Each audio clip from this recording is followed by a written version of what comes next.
Come on over, it's time for Tim Friend. And welcome back to Tim Friend. As I promised today we talk about PAX West even more. PAX West is like it was the first con that I've ever gone to, and then it was. I mean, right now in my brain, it's the best con I've ever gone to, but it's still like the only. No, it's not the only for fun con that I've been to. I caught myself before I lied, as I've also been to Blizzcon. And while I had a fine time at Blizzcon, what I didn't like about Blizzcon was that it was very specific. Like, I was playing World of Warcraft at the time, and I had interest in StarCraft 2. I don't care about Overwatch. Don't at me. And I don't super care about Heroes of the Storm. Let's see, Hearthstone. I haven't played Hearthstone in years, so there was just only 40% of the material. Diablo 3. Again, not really. So 33% of the content theoretically would have been for me, and there just wasn't much stuff to do. Like there was stuff to watch, like competitive games being played, like people playing competitive StarCraft 2, competitive Overwatch, competitive Heroes of the Storm, whatever. But that's not necessarily what I would go to a con for. Like, that is all stuff that could be viewed via the virtual ticket. Like, the things I did get to do were cool. Like, I got to play the Warcraft 3 Remastered demo at the BlizzCon last year. But it was like that. And I got to demo WoW Classic, which was like, oh, this is not for Tim. And then that's it. Like, that's all I had, but I still got to be at BlizzCon for more days than that. Like, I think it's like a 2-3 day con? And to just do two things sucked for me. Like, it was not for me, because I had no interest in watching competitive Overwatch, much less in waiting for like an hour and a half just to get into the arena to watch the competitive Overwatch. It was not is for me, thanks very much. But PAX is way bigger than BlizzCon, just because, I mean, it's got more companies there. It's got people coming in to show off their shit, and like sort of the best way for them to do that is not necessarily via video, but for demos. And they bring in so many people and bring in so many even just like indie developers that it's so easy to just find at least one game that you like and can demo. And even if it's not like a video game, they had the whole fucking hotel full of board games. This is a different route, I believe. It said Route 216. Let's give it a testaroonie. It's still 216. Okay, so very soon it'll be 217. Then Acuity Lakefront and Snowpoint City. Excuse me. It only said 216 because I was walking outside of the building. Double burp, by the way. Mark your calendars. Today, that's when it happened. Alright, so PAX West, I had a great time. Got to play a bunch of different games. Got to see people play D&D live. Again, this is my 7th year of going to PAX West, and every time we like to see the Acquisitions Incorporated live on stage, which has always been a delight. And it's that their earliest podcasts are what got me into D&D, as they were responsible for so many other people getting into D&D, and it really means a lot to me to be able to see that stuff live, and it's like, wow, this inspired a huge part of my life, because if you've listened to my other episodes, you might know that I love D&D. I love playing tabletop role-playing games, and I would not have gotten into it without Acquisitions Incorporated.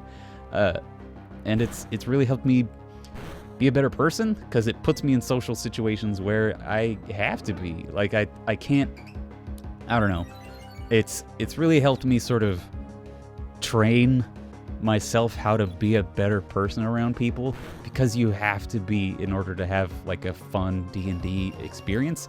You kind of have to be like my first instinct was to say a better version of yourself, but you have to be a person that can cooperate with like 2 to 5 other people, both in like in a game sense and in a fucking, I don't know, what should I say, in a social sense. Like if you're being abrasive and going up against each other, then you're not going to have as great a time unless that's what you're literally there to do.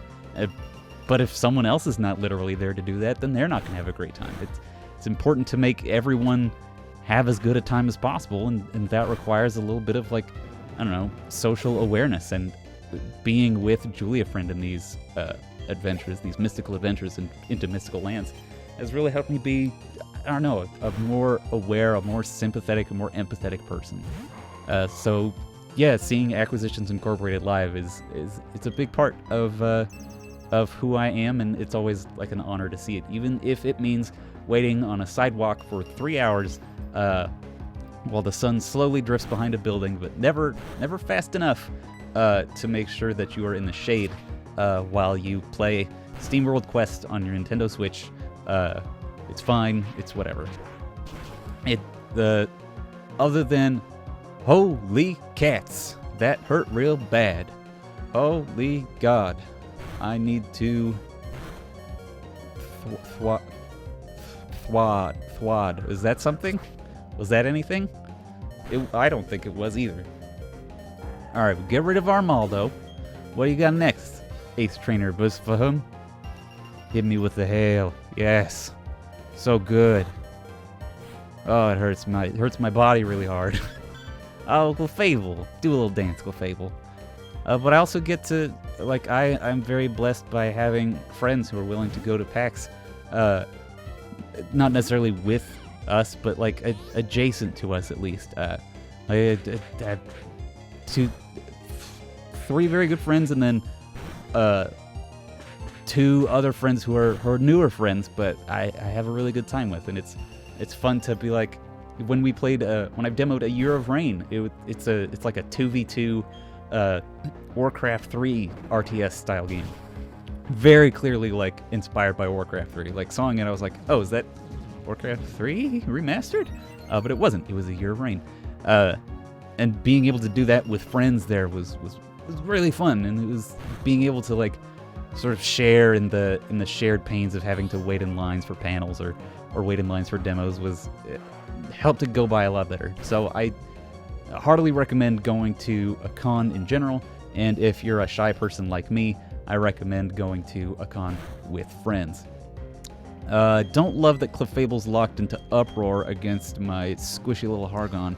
I think I'm going to change to... The only one who has a 100% accuracy move is Paula, and Paula is not in a great shape to be doing that because she's paralisido. So I'm going to switch to Stardad. Clefable locked itself into Uproar with that metronome, which is annoying, but at least it means it'll be consistent. Maybe we throw a couple of attacks from Stardad out, see if they hit, and if they don't, okay, they did.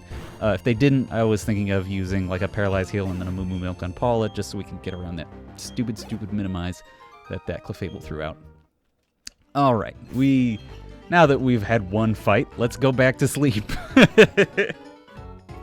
Thank God. Yeah, I love that dude greets you with a big old Yahoo. Come sleep in my house. Yahoo! Hell yeah.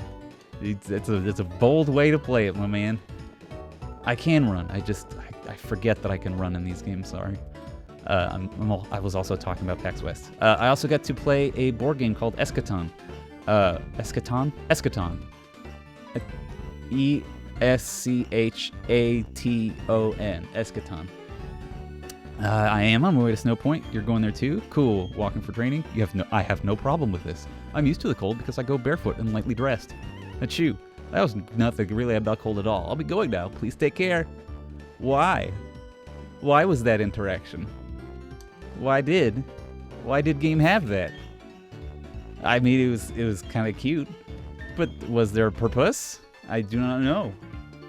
Anyway, got to play Escheaton, which was a deck building game, a game where every player starts with a deck of shitty cards, and using those shitty cards buys and finagles and assaults the other people and makes better decks until they've got a deck full of good cards. But the theme of it was to become the most favored cult after Armageddon, so the Dark One shows mercy to you. Which, if you've met me, you probably know that theme is like directly within my wheelhouse of things that I like to think about. So it's fun. It's not like a perfect game. I ended up buying it anyway because I'm hoping the expansion makes it a little more interesting.